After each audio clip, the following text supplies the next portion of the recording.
What is up, guys? Today we're going to be looking at the top 5 Guardians in ranked Joust.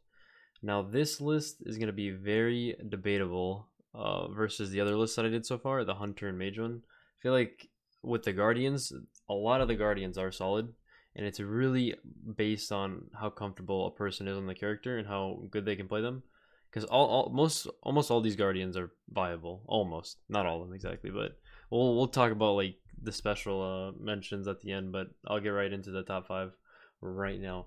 So for 5th, I'm actually gonna give it to Atlas. Atlas is a very pressure heavy character. He does have some counters, which I will be talking about later, but his whole kit just screams pressure. It's get in their face, pull them, pull the squishies, shred the tanks with the ult. Really good team ability on the 3, the dash. It actually gives your teammates movement speeds if you didn't know. Yeah, really also another thing, this is probably his most annoying ability, but the big ass circle. The big ass circle is so much poke, and he adds to the poke of a backline team. He's really annoying. I enjoy playing with the Atlas more than I enjoy going against one. I'll tell you that right now. But yeah, let's get okay. So for this portion of the video, because we usually go through builds for every character, it's gonna be a little different because Guardians, I'll give you like a generic build and then we'll talk about it, because Guardians have to build situational. You have to look at what the enemy team has or what they're building, who's on the enemy team, like what gods and stuff, to counter build. So let me just tell you the first 3 viable starters for Guardians. So the surprising one here is Sand of the Time. If you're gonna get a mage starter for Guardians, it's gonna be Sand of the Time. You're never gonna get Gem of Ice or Conduit Gem, sorry, because the upgrade on Sand, you can get an alternate timeline, which does give you defense, 40 of each rot, which is pretty solid overall. You can't get War Flag, you can't get the other support starters in Joust, so we gotta avoid those. Another good one for Guardians is Tainted. If you need anti-heal, it's really nice, especially on someone on Atlas who can proc it pretty easily with his one, So that's another solid one. It does turn into a pretty solid. For most of these, you want to be keeping them. I know you don't hit level 20 automatically. There are situations where you can sell your starter, but in most cases, you want to keep your starter because they are really good upgrades. Really good upgrades. And then the last one that we could be going into is Warrior's Axe, of course. If you get that Sundering Axe online, you are cooking, my friend, okay? Really solid item to have online. I think in most cases, most of my games, I do see Sands of Time the most for more of the aggressive, mages. But you have to be a little more safe when going in because you don't have defense you would have with Tainted and Warrior's Axe. When it comes to recipes, it's either Bountiful Bow or Sturdy Stew. I think for the most part in my games, I see more people go Bow, just for more poke and stuff. You want your abilities off cooldown as much as possible. So we'll just put Bow as the recipe in for the most builds. Okay, so the generic build I want to go through. There's so many ways to build these characters, yes, so many ways. But you're gonna want Thieves in almost all your game. This is like a must. Really a must. So after the item, it really does depend on what they have. If they have double physical, you go physical item. If they have double magical, you go magical item. In this case, I'm just gonna show you this route. So after the Thebes, we're gonna go into a Onis. Onis is pretty good because you almost always are next to other people. If I can show what it does. So for each enemy god within 55 units, you gain, extra damage mitigations, which is always helpful. This caps at 3 stacks, and how many people are there in Just? 3. So it's a really good item for this game mode. Really highly recommend trying to fit the item in your build. After that, we could go into Glad Shield. This is like more damage, and you also get more defense from this. Cooldown 2, HP 5. Like, this is a great item for you, for a tank player, especially one that can do some damage. Helps the damage drop. After that, we could, if there's a Hunter on the enemy team, we could go into Mid Guardian. For most of your games, there is going to be a Hunter in the game, and you do want to get a Mid Guardian as soon as possible. It does really slow their damage down, and it helps the team survive. And yeah, after that, we could get some damage ourselves. Maybe if we need more anti-heal, we could get a Divine if we didn't go the starter item for anti. But at this point, your mage should have anti-heal, so you don't always have to go that. But we'll build it in this build for now, because why not? Okay. But yeah, that's pretty much Atlas. Like I said, guys, there are times where you might need some anti-heal yourself, like with Pestilence. Divine might not be the play. And this build, it might fit in there. You could get other stuff like Ethereal Staff too. One item I do want to talk about is Absolution. Absolution is a great item if there's like an Ares in your game, Dodgy or something, to cleanse your teammates. If they didn't get beads, or if you yourself didn't get beads, you can cleanse yourself with. Let me show the item real quick. Here it is. So when your ultimate ability is finished casting, you pulse out cleansing aura within 50 units, providing all allies with CC immunity. It's really good against Ares, like I said, guys. It can really save a game. It's a must buy sometimes. But yeah, that's number 5. I probably won't be going too deep into each build because we kind of like I said, it's very situational every game. But for the 4th spot, we're going to be looking at Kabrakan, someone that actually kind of counters Atlas. It depends how you play it. If the Atlas plays it right, he can kind of get away with it, but for the most part, with the Kabrakan on your team, you can stun out the Atlas and trap him in the wall. But overall, he is just, he's super oppressive. I love his passive, by the way. People don't even know what his passive does, but it gives a 5% reduction to everyone around you, including minions, which I love because it makes your minions tankier and harder for the backliners to clear it. So it gives you more pressure in lane.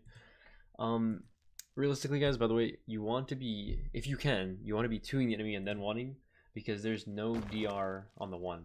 So you can just have the person stun for super long, because like I said, there's no DR, and that just lets your backliners go into them straight up. And of course, Tremors, they just nerfed this guy today. So it used to be 3 seconds, but now it's 4-second cooldown. But he's still very strong. Still very strong. And then his ult, guys, gosh, this ult, man. If you're playing Hachi, if you're playing like Achilles, you will get trapped in his ult 10 out of 10 times. You might even need a Phantom Shell. Oh, we didn't even talk about relics in the other build. Okay. I guess another build. So let's just do it like that, yeah. So Bow, of course. We're gonna go starter. We'll just go ahead and a Tainted. Why not? Oh. Man, actually, would you go Tainted on him? Yeah, we'll go Tainted. Why not? Thebes, always Thebes, guys. Always Thebes. Genji's also isn't that bad. I don't think I'd be getting on Kabrakan specifically, but this is a route you could take as well. So Thebes, Genji's, and take Glad. Again, I guess it really depends if you need the cooldown or not early on, because you could go the Onis like I said earlier. Really just also depends on your playstyle, but we're gonna just show off a couple diffy builds, right? After the Glad Shield, here's an item, guys, that you could rock with. That's really good, and it's gonna be Pridwin. This is 20% cooldown, and you get both prots of both, and a really good passive. Now when it comes to the glyph of this item, it really depends how you can utilize it as your character. The blue version gives you extra shields, and the orange or red version, I think it's more damage when the shield pops or something. So depending on the character you are, you can rock with that heavy. And then lastly, another mid guard probably. Again, the order of the builds can always change, but I do want to go through the relics, right? So if they have like a hunter, guys. Let me show you some tech, right? If they have a hunter, where are the relics? They have a hunter and you start shell, and you go thorns. You go mitigations shell to upgrade, and then you go thorns. If the other hunter is still autoing you, you are going to wreck him. They take so much damage. Like, trust me, I'm a hunter player, and I've tried autoing into this with the mitigation shell and the upgraded thorns, and you will pretty much kill yourself in game, of course, right? It's not fun to go into. It's not fun. And some Guardians, cough cough, utilize this better. The other starter we get a lot is also Blink.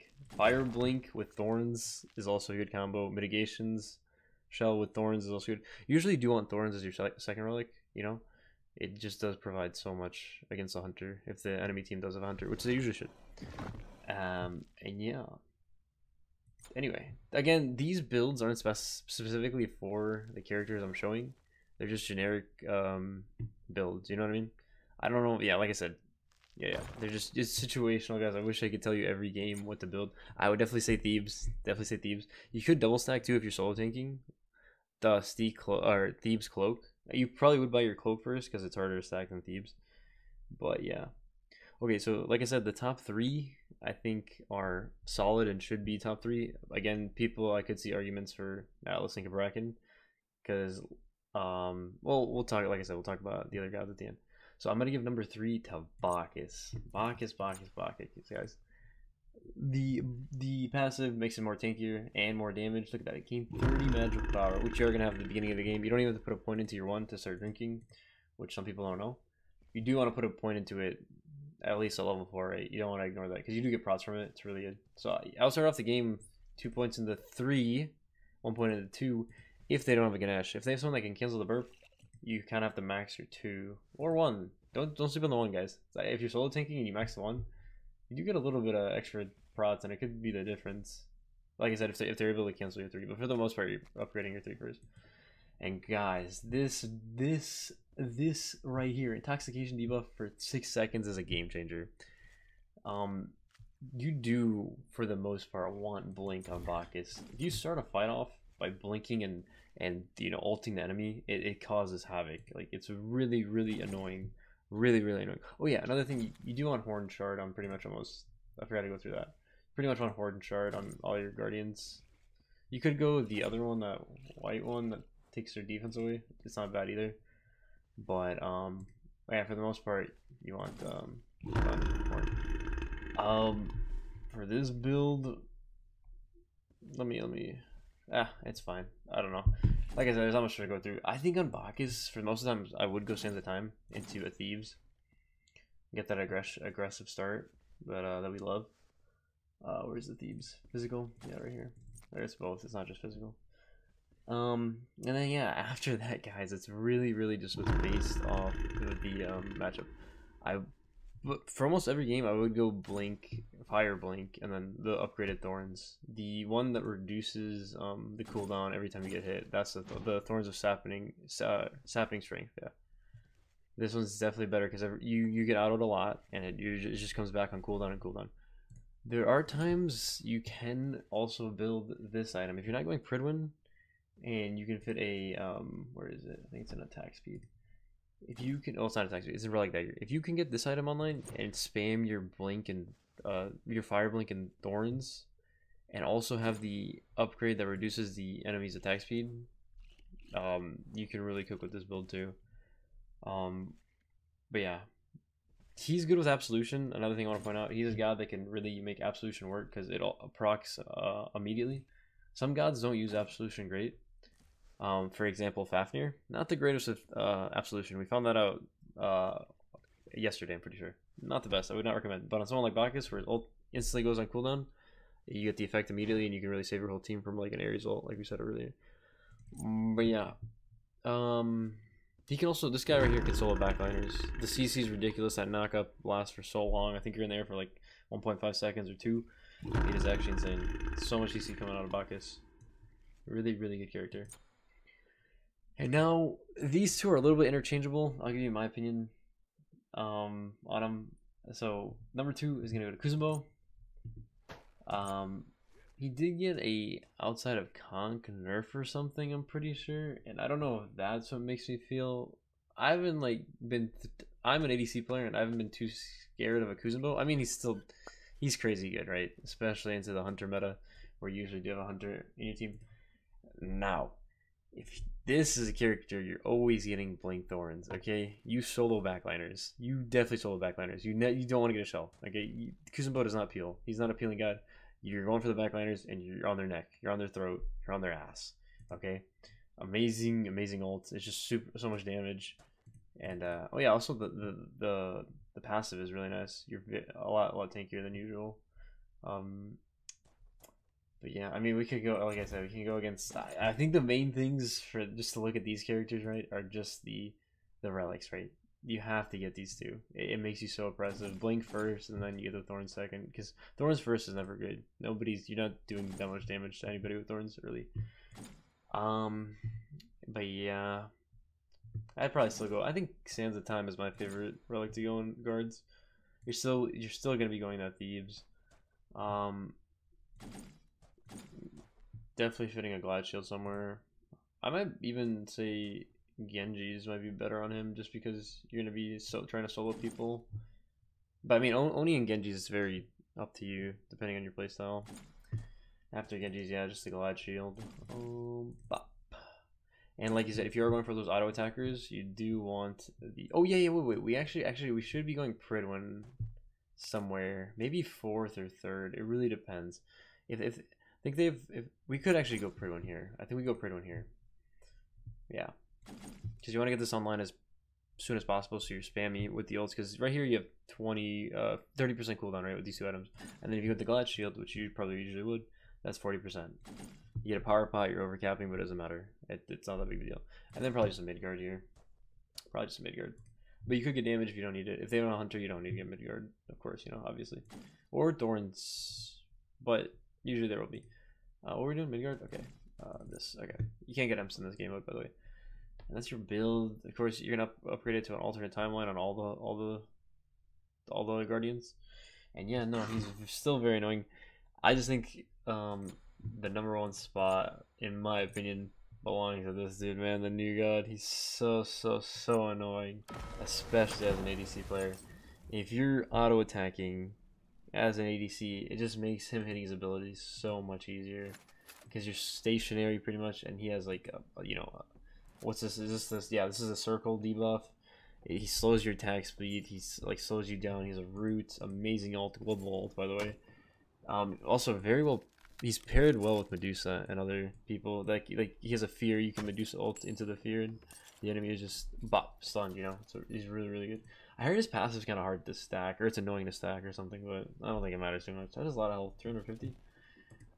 It's just super tanky. And if you have an ADC on your team and they have an ADC on their team, if you mark somebody, remember you mark people with what is this ability? Yeah, this ability. Mark people with ability. If your auto attacker is trading the other auto attacker, you're going to be winning the fight just because of this ability itself.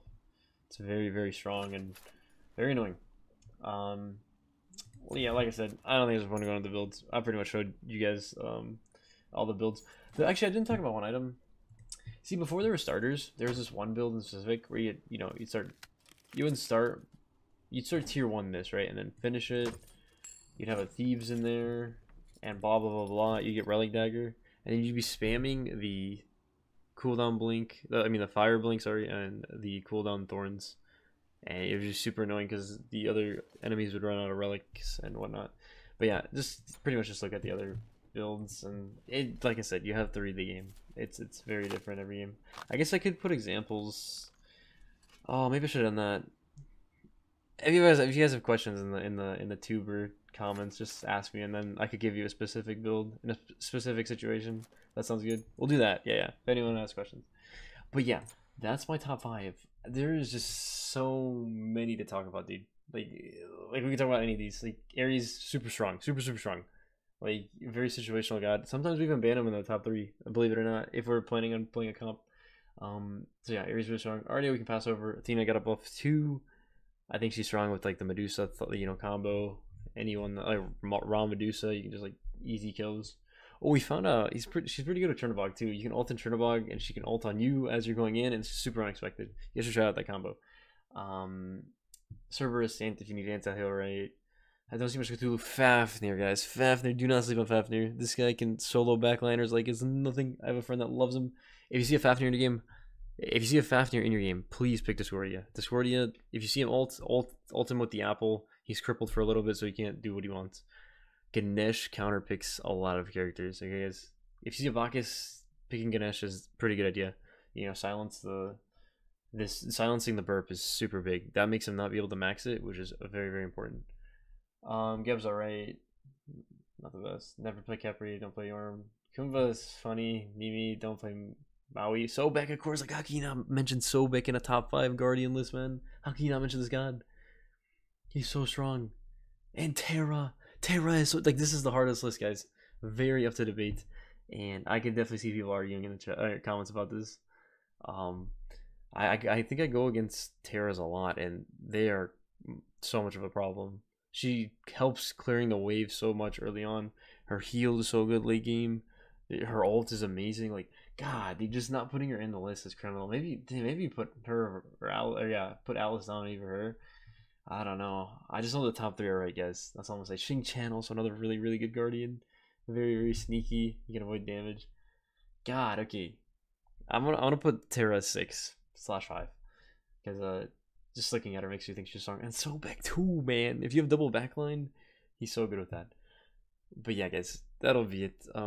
We could discuss this in the comments, but yeah, I hope you guys enjoyed. I'll talk to you guys on the next one. I think we'll probably do warriors or assassins. We'll have to figure that out. We'll probably look at warriors, but okay, guys, see you.